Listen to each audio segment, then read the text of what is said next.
Hey martial arts fans, welcome to Budocast, the podcast that brings you the latest news from the world of martial arts. We are here to discuss what's happening in the dojo, the ring, and beyond. From competition results to new training techniques, we've got you covered and we want to hear from you. If you have any martial arts news to share, a story to tell, or a question you would like to answer, visit our website at https.budocast.com and send an email. And now let's get into the news. It is great to be back. And looking at the rundown for today, we are really covering the entire spectrum, aren't we? We really are. It feels like we're touching every corner of the combat sports world. We've got history being made in one championship. In Bangkok, yeah. And then we've got this this legacy chase happening over in the UFC. Right, with some major political undertones. And then we're diving deep into the technical weeds with probably the best grappler on the planet. It's a huge week. We've got a lot to unpack. It feels like one of those moments where the sport is really, shifting. It does. So just to give you a roadmap of where we're headed, we're definitely starting with that historic two-sport champion in one. The whole two-sport Queen Club just got a brand new member, which is, it's a massive deal. A huge deal. Not just for her, but for, European striking as a whole.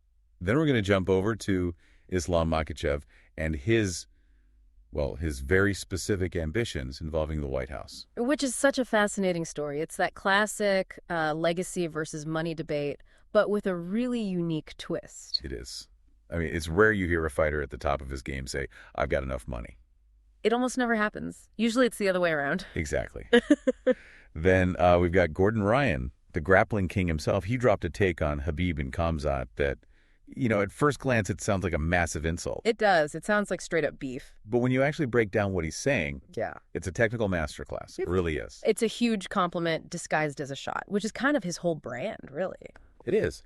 And then we'll round things out with the new PFL rankings, see who's on top there, and even talk about some interesting UFC business moves that might affect your grocery list. All right, a packed show. But I agree with you. We have to start in Bangkok. What we saw at One Fight Night 40, that's the kind of performance that defines an entire career. Let's do it. So One Fight Night 40, this was Friday, February 13th, 2026. And the name on everyone's lips is Stella Hemetsberger. Absolutely. For anyone who's been following her, this feels like a coronation. It's a graduation moment for sure. Yeah. So up until Friday, she was the one women's strawweight Muay Thai world champion, which, let's be clear, is an incredible achievement on its own. Oh, a massive achievement. You look at that division in one, it's just a Shark Tank. To be the best in one discipline there is already elite. But she wasn't content with that. Yeah. She wanted more gold. She wanted the kickboxing title. And she had to go through Jackie Bunton to get it, who is, an absolute killer in her own right. And this wasn't their first meeting either. No, it was a rematch. For all the marbles. The strawweight kickboxing world title on the line. And after 5 hard rounds, she got it done. Stella Hemetsberger wins by split decision. And we really need to just pause here for a second and appreciate the gravity of this.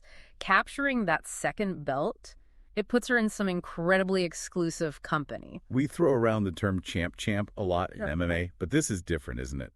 Holding titles in 2 different striking arts at the same time. It's a whole other level of difficulty. For the listener who might not be deep in the striking world, you might think, oh, it's just punching and kicking. Right. What's the big difference? It's everything. It's your stance, your rhythm, the weapons you're allowed to use. In Muay Thai, you're constantly thinking about elbows, the clinch, catching kicks. The pace is different. And in kickboxing, it's more about volume, longer combinations, and that clinch game is basically non-existent. It's broken up almost immediately. Mm-hmm. So to rewire your brain to be the absolute best in the world under both of those distinct rule sets at the same time, it's phenomenal. It makes her only the 3rd two-sport queen in the entire history of one championship. Think about that. The 3rd ever. So who are the other 2?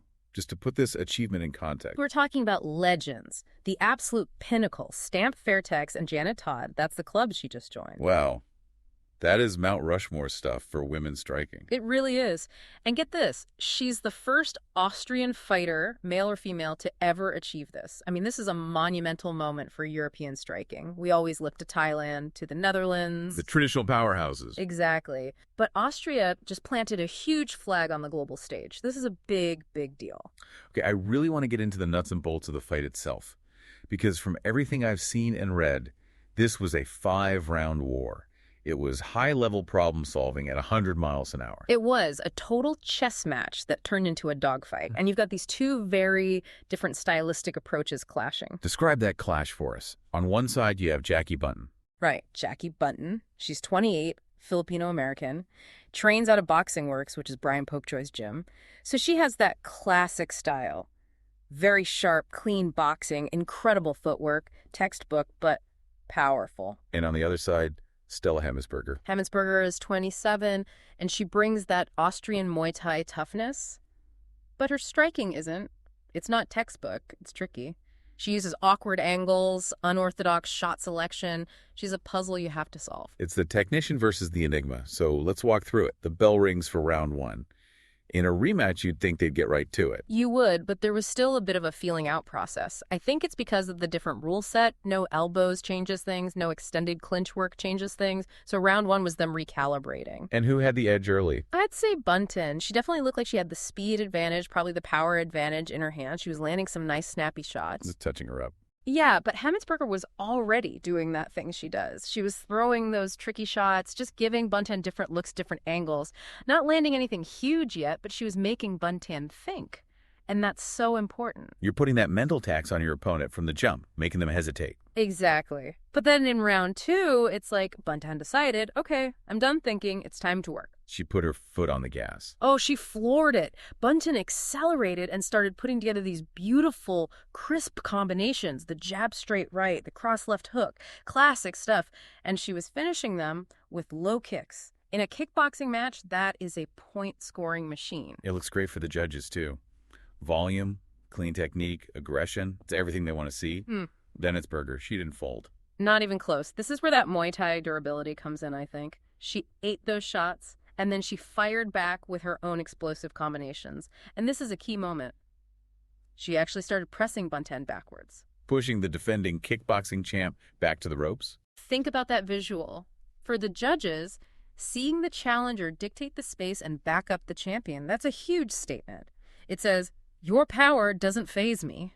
Okay, so we move into the third round. Reports say this is where Bunton's footwork really started to shine. This is where she should have an advantage against a pressure fighter. She did. She was using great movement, stepping off to the side, creating angles and landing counters, making Hemetsberger miss and making her pay. That's how you're supposed to fight a pressure fighter. But Hemetsberger adjusted. She started leaning into what the analysts called unorthodox boxing attacks. And this is so smart. When you're fighting a technician like Bunton, sometimes the best punch is the one she doesn't see coming. The one that doesn't follow the rules. Exactly. A weird looping overhand, an uppercut from a strange distance. It disrupts the opponent's pattern recognition.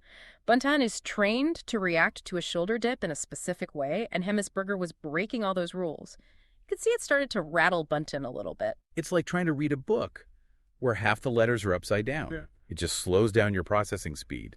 So we're deep in the championship rounds now. Round 4. This is being called the turning point of the fight. What happened? This is where Hemetsberger's strategy really began to pay dividends. She found a home for her right body kick. The investment. We always talk about body work as putting money in the bank. This was a massive deposit. And it's such a Muay Thai weapon to bring into a kickboxing fight. The sound of that kick landing, thwack, over and over again on Buntan's ribs, it just changes everything. It takes your breath, it slows your feet, it drops your hands. All of the above. And the more Hemetsberger landed it, the more aggressive she got. It completely changed the rhythm of the fight. You could literally see the momentum shift. Buntan's output started to drop because every time she tried to step into box, she ate a shin to her torso. It's brutally effective. It just drains the battery. So that brings us to the 5th and final round. It's got to be close on the scorecards. Oh, it's razor thin. Both corners are screaming at their fighters that they need this round. Bunton knew it. She came out like a storm. This is emptying the tank. Completely. Unleashing these fierce boxing combinations, throwing everything she had left. But Hemetsberger didn't give an inch of ground. She met her right in the center of the ring and fired back. And then the critical moment. The push kick, the teep. The defining push kick. Normally a keep is a rangefinder. It's a jab with your foot. But she threw this one like a battering ram. And it connected flush. Sent Bunton crashing down to the canvas. Now, to Bunton's credit, she's a warrior. She popped right back up. She wasn't hurt. But visually. Visually, in the final round of a super close title fight, it's a catastrophe. It's the single most dominant moment of the fight, and it happened right at the end. The judges will remember that fall more than they'll remember 10 jabs that landed cleanly. It's the optics. It screams dominance, even if it wasn't a true knockdown in the boxing sense. Precisely. They banged it out to the final bell, but that image, combined with all the bodywork from round 4, that had to have sealed the deal. And it did. The judges gave her the split decision. Hemetsberger's record goes to 10-1, and she's now 2-0 against Jackie Bunn. Which is another important point. She swept the series. There's no controversy, no question of who the better fighter is now. It's a definitive statement. It's a heartbreaking loss for Buntai, I'm sure. A split decision means at least one judge thought you did enough. But you can't argue with the result, really. No, you can't. A new two-sport queen is crowned. Before we move on from one, there were a few other big results on that card we should touch on. A Scotsman made some serious noise. He did. Nico, King of the North. Carrillo, what a nickname. He beat Shadow Singa Mawin and captured the interim featherweight Muay Thai world title. Carrillo's looking like a monster right now. He is a problem for anyone in that division. His size, his relentless pressure, he just walks people down. A very scary fighter. And we had some quick finishes on the MMA portion of the card. Hugh, Lee, and a guy named Ben Tynan all got first-round stoppages. We have to talk about Ben Tynan, because what he did is how you build a star. It's not just that he won, it's how he did it. Exactly. Before the fight, he was very vocal. He told everyone he was going to knock out his opponent, Ryugo Takuchi, in the first round. He called his shot like Babe Ruth pointing to the fences. He called his shot, and then he went out and did it. In combat sports, anyone can talk trash. It's cheap. But when you make a specific prediction like that and then deliver on it, that gets people's attention. That builds an aura. People will tune in next time just to see if you can do it again. This is the Conor McGregor playbook, really. It is. It creates this mythos around you. So yeah. A massive night in Bangkok all around. Absolutely. But now I want to pivot from a coronation in the East to a potential political power play in the West. Let's talk about the UFC in this White House card. This is such a wild story. It's scheduled for June 14th, 2026. The UFC is branding it as a once-in-a-lifetime event. Now, we don't have all the specifics, right? Is it literally going to be on the South Lawn? That seems unlikely for a whole host of security reasons. It's probably going to be a venue nearby that's just branded as the White House card. But the messaging is clear. This is supposed to be a monumental, historic event. And when you have an event that big, you need the biggest stars. And they're lining up. The current lightweight champion, Islam Makhachev, has been very clear. He wants on that card. And his reason for it is what I find so compelling. It's not what you'd expect. Not at all. He did an interview with Arena Fight TV, and usually when a champ demands a spot on a huge card, it's about money. It's about pay-per-view points, a bigger purse. Getting that red panty night, as it were. Exactly. But Islam said, and I'm quoting here, "I've already made good money, enough for my family." Just stop there. How often do you hear a fighter at the absolute peak of his earning potential say that? I have enough. It's almost unheard of. It tells you he's operating on a different level right now. His motivation has changed. So what is his motivation? History. Legacy. He said, "I want to be in the White House because it will be once and only, and I want to be in history." For him, the venue is the prize. He wants to be able to say for the rest of his life, "I'm the guy who fought at the White House."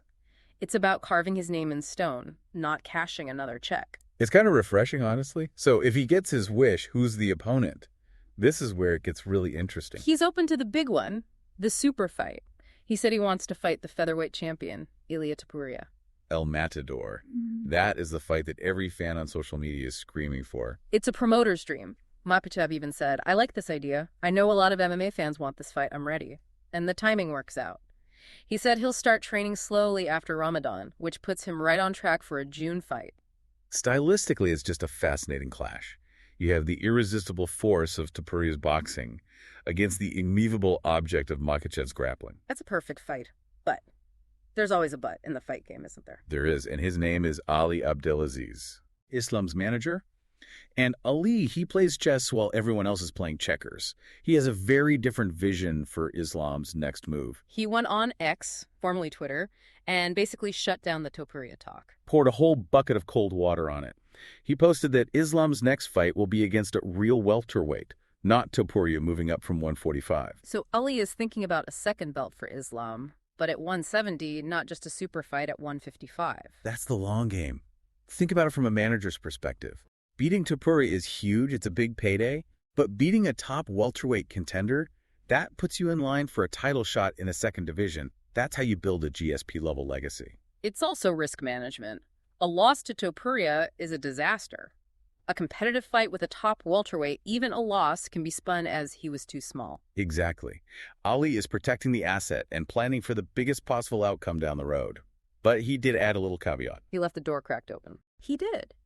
He admitted that at the end of the day, Islam is the boss. And if Islam really wants to give Topuria an ass whooping, and that was his exact phrase, then Islam gets to make that choice. It's a fascinating power dynamic, isn't it? Mm-hmm. The manager pushing for the strategic move, the fighter chasing the historic moment. And while all this is happening, you have Justin Gaethje just sitting there with the VMF belt, waiting for his shot at the undisputed lightweight title. Ali even clarified that Gaethje is next in line. He must be getting whiplash. Yeah. The lightweight division is just a logjam of killers right now. It is. But if you're the UFC and you're putting on this once-in-a-lifetime White House card, you don't book a standard title defense. You book King Kong versus Godzilla. And Makhachev versus Topuria is absolutely that fight. It's the biggest fight you could possibly make. We'll have to see if the fighter's desire for history wins out over the manager's strategy. It's going to be fascinating to watch unfold. All right, we've covered a lot of ground, and we need to take a quick break to thank the people who make this show possible. We need to take a quick 30-second break to thank our sponsor, Elite Sports, who are the leaders in premium quality fight wear for BJJ and MMA. Visit them at elitesports.com.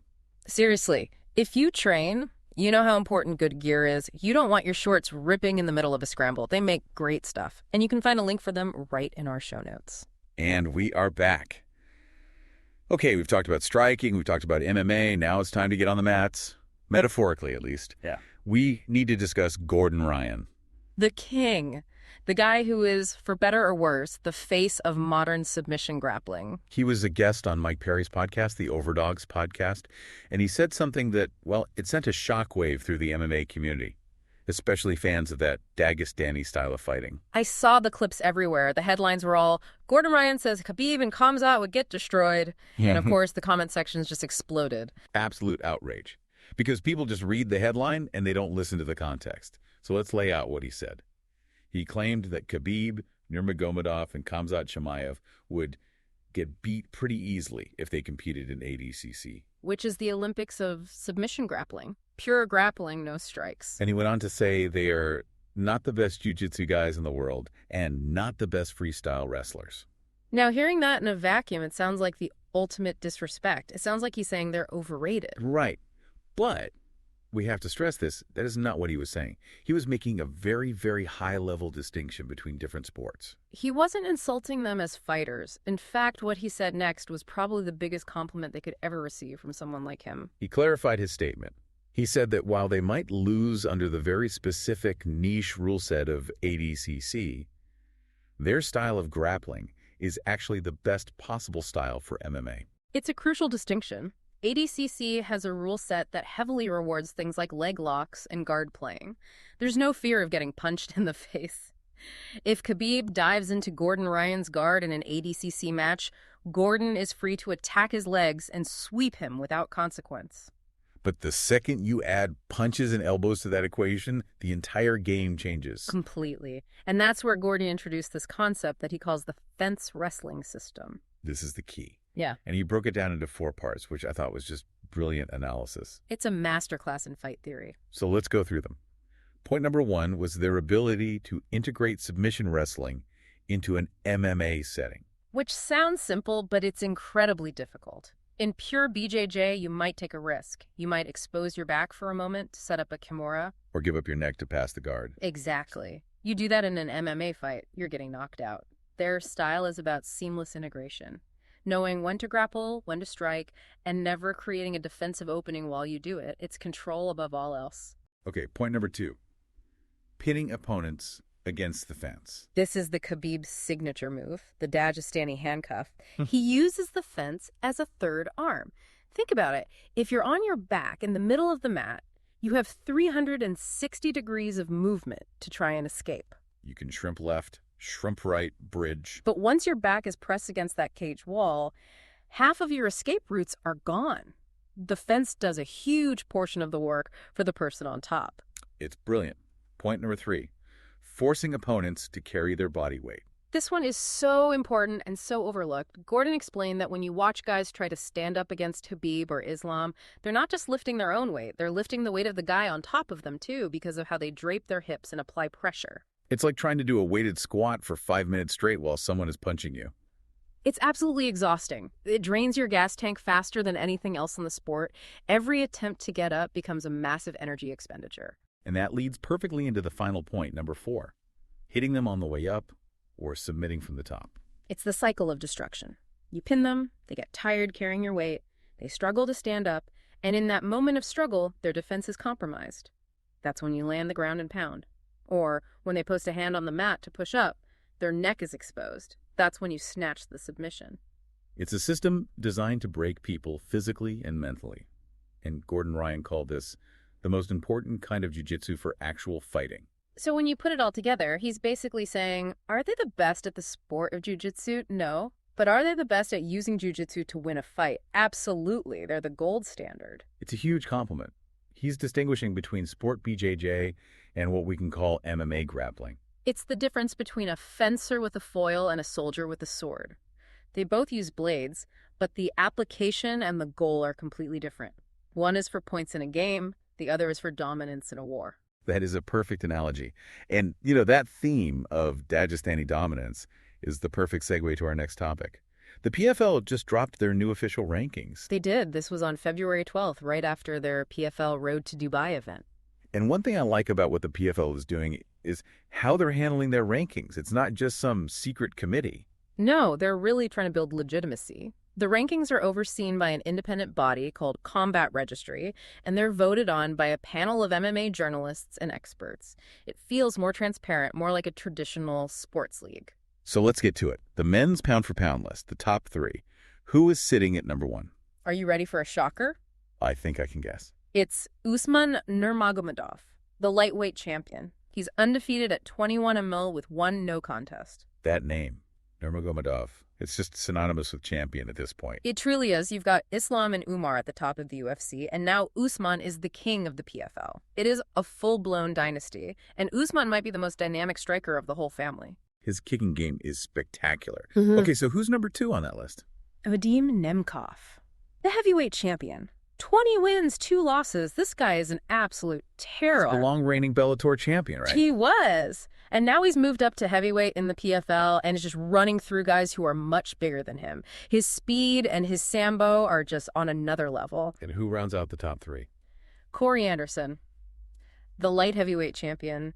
A guy who has been at the top for a long time and has really found a home and hit his stride in the PFL. He's looking better than ever. Let's run through a couple of the divisions. We know Usman is the king at lightweight. What about welterweight? The champion there is Ramazan Nurmagomedov, undefeated, 14-0. I am sensing a pattern here. It's an assembly line of elite talent coming out of that region. It's unbelievable. How about middleweight? The champ is Costello Van Steenis, but the number 1 ranked contender is Johnny Eblen, the former Bellator champ.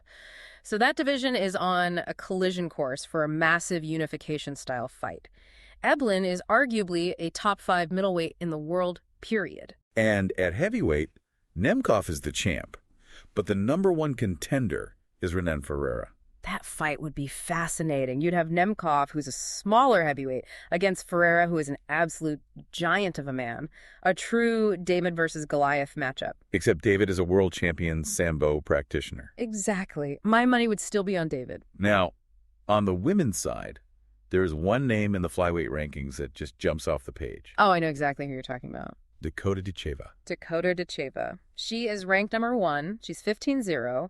But it's not just that she's number 1, it's who she's ranked ahead of. She is ranked above legends of the sport. Liz Carmouche, Taylor Santos. Women who have fought for UFC championships. For the PFL to rank their homegrown star, Dicheva, ahead of them is a massive statement of intent. They believe she is the future. And it's hard to argue with them. She has that it factor. She's a devastating finisher. She's marketable. She has the skills. Her Muay Thai is just vicious. It really feels like a changing of the guard. The PFL is showing they can build their own stars from the ground up, not just rely on free agents from other promotions. Ducheva is a PFL product, and she is looking like a future pound-for-pound great. It's going to be a huge year for the PFL if they can make these big fights happen. But we have one more sponsor to thank before we get into our final segment. We need to take a quick 30-second break to thank our sponsor, Lotus, by Open Black Belt. Manage your dojo's attendance, member detail, and payments with Lotus. Visit them at openblackbelt.com. Honestly, if you run a martial arts school, you know the paperwork is the worst part. Lotus helps you automate all of that so you can spend more time on the mats teaching. You can find the link in the show notes. And we are back for our final block. Let's move from inside the cage to the business world around it. The UFC is making some interesting moves in the supermarket. This is all part of their brand expansion. The UFC doesn't just see itself as a fight promotion anymore. They want to be a global lifestyle brand. They want to be in the same conversation as Nike or Under Armour. And their latest venture is a partnership with a company called Food Story Brands. They're launching a new protein bar. And the key here is that this isn't just them slapping a UFC logo on some generic candy bar. This is a product that is being developed with and backed by the UFC Performance Institute. The PI, which gives it instant credibility. The PI is like the mission control for high-level MMA training and nutrition. It really is. Dr. Duncan French, who's the senior vice president of the PI, said this bar is designed to reflect how athletes train, fuel, and recover. They're making a high-performance bar for their fighters that they can also sell to you, the everyday person at the gym. And it's expected to be in major retailers by this summer, 2026. It's a genius marketing move. It is. You watch these incredible athletes on Saturday night, you see the shape they're in, and you think, I want some of that. This product is a way to bridge that gap. It lets the fan live the lifestyle, not just watch it. It's very smart. Okay, last thing on the list, a quick update for the upcoming UFC card in Houston. That's on February 21st. The card headlined by Strickland versus Hernandez. We've had a late notice change to the lineup. A welterweight fighter, Seokyeon Ko, had to pull out due to an injury. Which is always a shame. You never want to see a fighter lose their opportunity like that. But as we know, one fighter's misfortune is another's opportunity. And the man stepping up is named Josiah Harrell. Now, if you're a casual fan, you might not know that name yet. But you should probably write it down. He's stepping in to fight Jacoby Smith. Harrell is coming in undefeated. His record is 11-0. And here's the stat that really makes you pay attention. 10 of his 11 wins are by stoppage. That's a 90+% finish rate. Yeah, This guy is not coming to let it go to the judges. He's a finisher. And these late replacement spots, they're so dangerous, but they're also the biggest platform imaginable. There's no pressure on Harrell. He's the underdog coming in on short notice. All the pressure is on Jacoby Smith to beat the guy who didn't even have a full training camp. These are the situations where stars are born. We've seen it time and time again. A guy comes in out of nowhere, pulls off a shocking upset, and his entire career changes overnight. With a finish rate like that, you know Harrell is coming in there to make a statement. He's not just trying to survive, he's trying to take a head off. It adds a whole new layer of intrigue to that fight. A fighter to watch, for sure. Well, I think that about covers it. What a week. It really was a full slate. We covered so much ground. We did. We started with the history makers in Bangkok, watching Stella Hemetsberger become a two-sport queen. Then we looked at the future history Islam Makhachev is trying to write, and the whole chess match with his management over that White House card. We got a deep technical dive from Gordon Ryan, teaching us the difference between sport grappling and the fence wrestling system that dominates MMA. And we saw the PFL rankings solidify that Nurmagomedov dynasty, while the UFC looks to take over our kitchen pantries. The sport never sleeps. It's always moving, always evolving. There's always something new to talk about. It's why we love it. That's it for this episode. Thanks for joining us to talk about the latest in martial arts. We will be back with other news, stories, and insights. Until then, remember to train hard and stay humble. If you have any news you would like to share, reach out to at Budocast.com.